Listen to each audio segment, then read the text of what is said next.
Pernah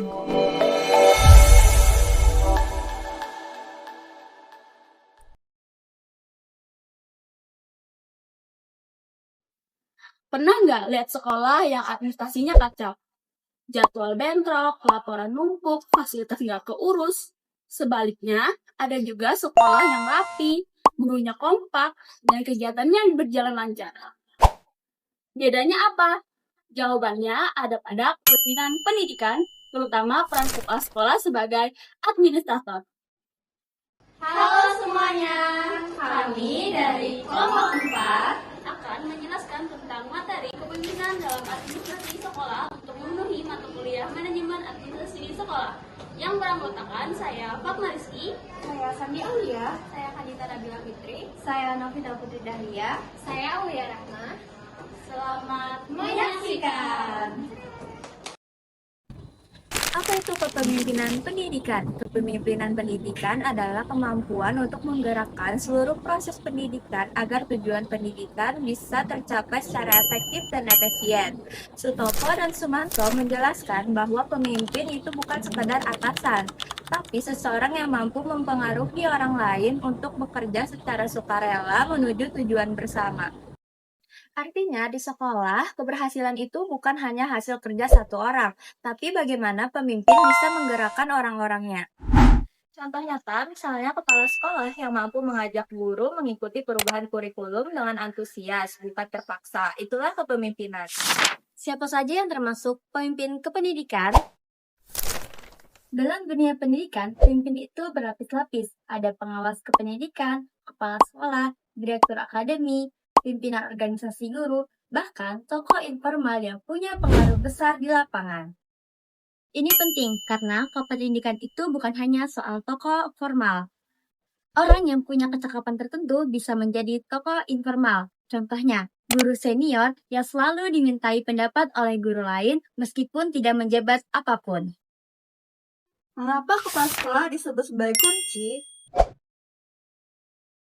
Karena kepala sekolah adalah pimpinan utama yang menggerakkan seluruh kehidupan di sekolah. Tugasnya bukan hanya sekadar administrasi, tetapi juga mengelola seluruh sistem baik pengajaran, kesiswaan, ketenagaan, keuangan, serta sarana prasarana dan hubungan sekolah dengan masyarakat. Jadi, kalau sebuah sekolah tidak berjalan dengan baik, maka seringkali masalahnya tertuju dengan kepala sekolah tersebut.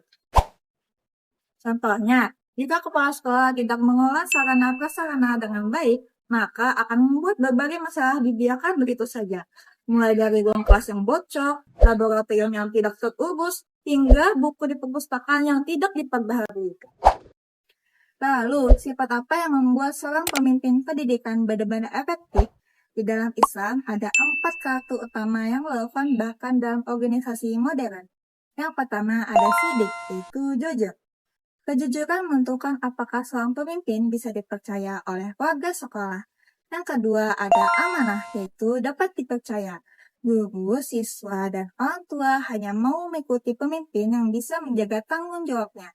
Yang ketiga ada tablik, yaitu mampu menyampaikan.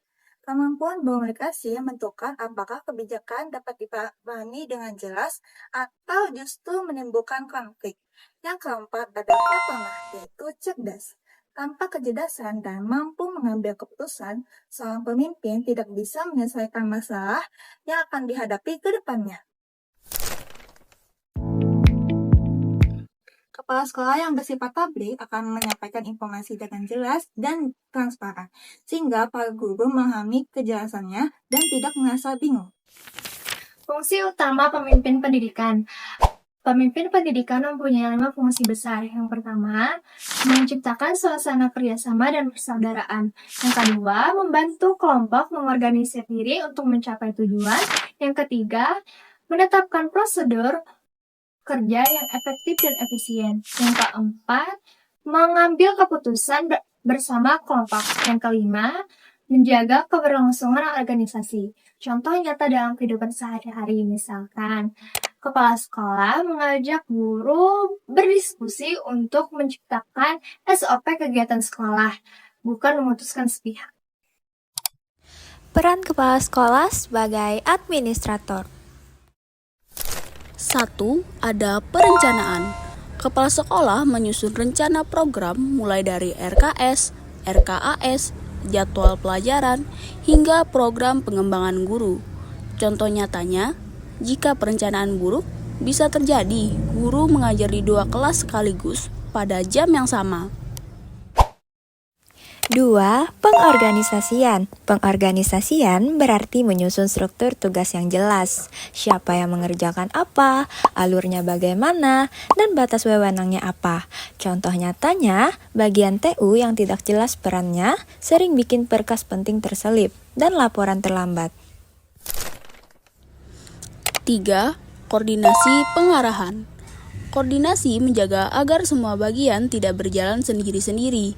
Tanpa koordinasi, antar bagian bisa saling tumpang tindih atau justru saling menyalahkan. Contoh nyatanya, koordinasi kurikulum yang buruk bisa membuat guru olahraga menggunakan lapangan di waktu yang sama dengan guru upacara. 4. Pengelolaan kepegawaian. Kepala sekolah mengelola penerimaan, penempatan, pembagian tugas, kesejahteraan, hingga promosi. Contoh nyatanya, jika penempatan guru tidak sesuai kompetensi, siswa yang jadi rugi. Misalnya guru matematika ditugaskan mengajar IPA hanya karena kekurangan jam mengajar. Apa kepemimpinan dan administrasi itu penting? Kepemimpinan bukan hanya sekedar memimpin. Ia menentukan apakah seluruh sistem pendidikan di sekolah berjalan atau tidak. Dan untuk kita sebagai mahasiswa teknologi pendidikan, memahami kepemimpinan itu penting karena yang pertama, media pembelajaran hanya bisa berjalan kalau sistem administrasi mendukung. Yang kedua, desain pembelajaran tidak akan efektif kalau organisasi sekolah kacau. Dan yang terakhir, kita bekerja di lingkungan yang memerlukan koordinasi, komunikasi, dan manajemen yang rapi. Dengan kata lain, inovasi pendidikan tidak akan berjalan tanpa kepemimpinan yang baik. Tantangan kepemimpinan sekolah di era sekarang. Kalau kita lihat sekolah hari ini, tantangan kepala sekolah sebagai pemimpin itu jauh lebih rumit dibanding 10 tahun lalu. Ada perubahan kurikulum yang cepat, tuntutan digitalisasi, kebutuhan pelatihan guru yang terus berubah, dan tekanan administratif yang makin besar. Pada situasi ini, kepemimpinan yang kuat bukan cuma penting, tapi menentukan. Kepala sekolah harus bisa mengambil keputusan yang tepat, menyesuaikan strategi, dan tetap menjaga budaya kerja yang sehat di tengah banyak tekanan.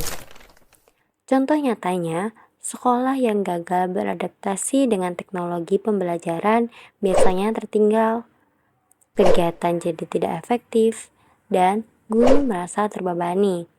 Di sisi lain, sekolah dengan kepala sekolah yang visioner bisa memanfaatkan teknologi untuk mempermudah administrasi, mempercepat komunikasi, dan meningkatkan kualitas pembelajaran.